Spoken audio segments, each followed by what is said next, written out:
Saudara dan saudari yang terkasih, Salam, selamat berjumpa dengan Renungan Harian Kerasulan Baru. Damai sejahtera Tuhan Yesus Kristus menyertai kita.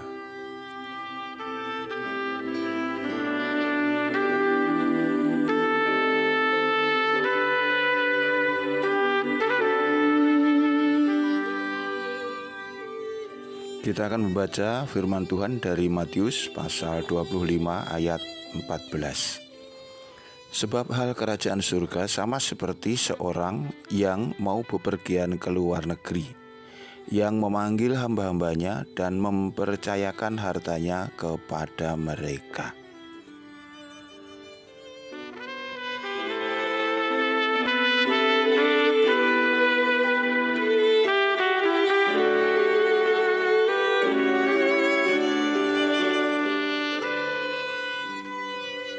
Saudara dan saudariku yang terkasih, dalam perumpamaan tentang talenta, Yesus hendak menunjukkan tugas dan tanggung jawab manusia, khususnya orang Kristen, berkaitan dengan anugerah iman yang sudah dikaruniakan kepada mereka.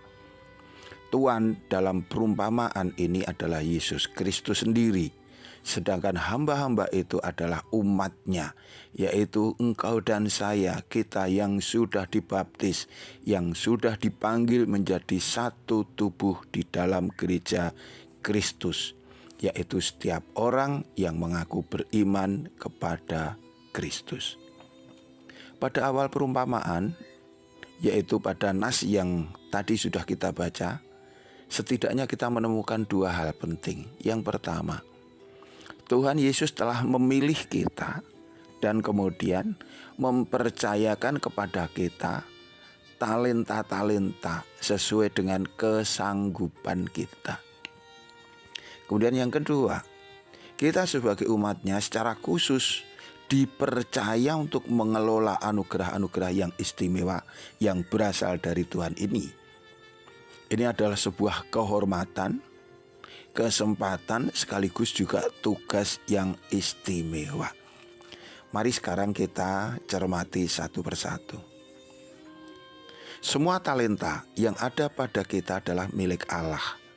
Apakah itu iman kita, atau harta kita, pengetahuan kita, dan tentu juga bakat-bakat kita, keterampilan kita.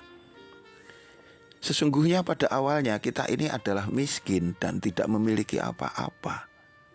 Kemampuan dan kebisaan yang ada dalam diri kita adalah titipan dari Allah yang harus kita jaga, kita berdayakan, kita lipat gandakan, kita kembangkan sesuai dengan kemampuan kita sehingga mendatangkan manfaat bagi sesama kita.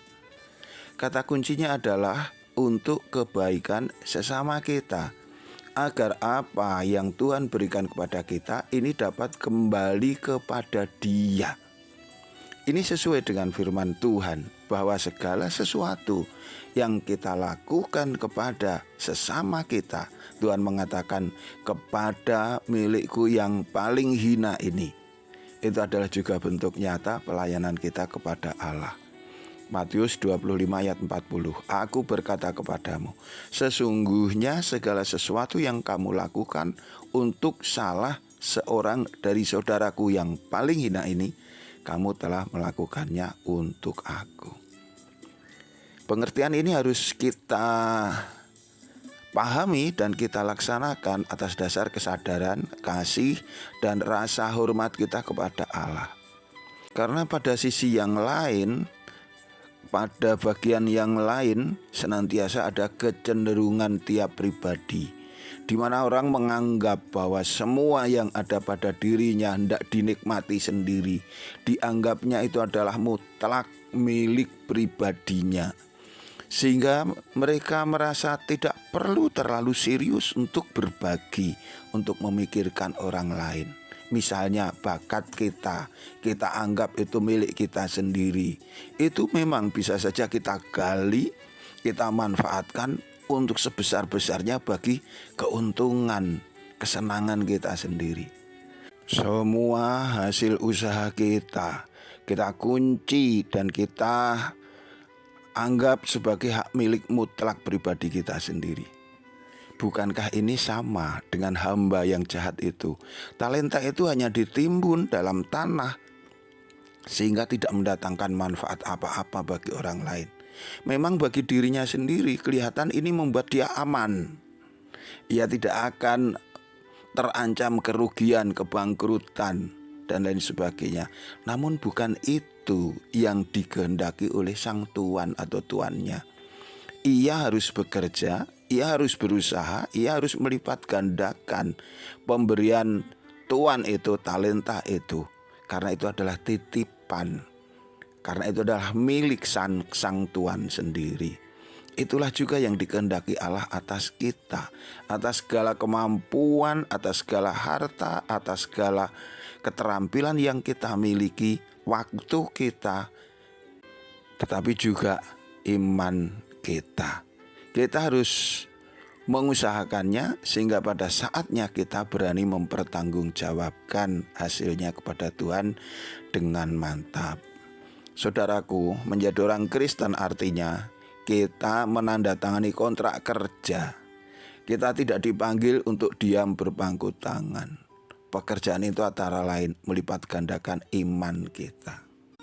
Semula Tuhan taruh iman itu kecil saja dalam hati kita. Namun dengan waktu yang Tuhan sediakan untuk masing-masing pribadi, iman itu harus berkembang. Artinya harus semakin kokoh dan kuat.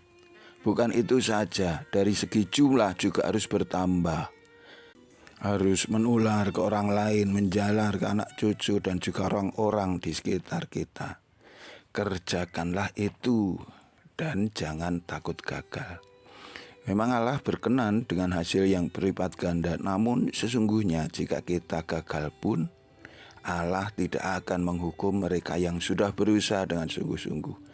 Hamba ketiga yang menerima satu talenta itu dikatakan jahat dan kemudian dihukum bukan karena ia telah gagal melipat gandakan talenta, melainkan karena ia tidak mau bekerja, ia tidak tertarik untuk berusaha, bahkan ia berprasangka buruk terhadap perintah tuannya. Ini akan terjadi juga kepada mereka yang tidak memiliki niat untuk bekerja bagi Tuhan, tak punya keinginan untuk membantu sesama, tidak tertarik untuk bersaksi. Hukuman hanya akan dijatuhkan kepada mereka yang berprasangka buruk terhadap firman Allah dan kemudian menjadi pasif di tengah-tengah sidang jemaat. Keaktifan dalam pelipat gandaan talenta bisa diawali dari hal-hal yang tampak kecil dan sepele. Mungkin itu doa-doa, kunjungan-kunjungan kepada saudara yang menderita dan berkekurangan, pekerjaan-pekerjaan dalam rumah Allah, tetapi juga asuhan yang baik atas anak-anak dan kaum muda. Tuhan memberkati kita. Sampai jumpa. Amin.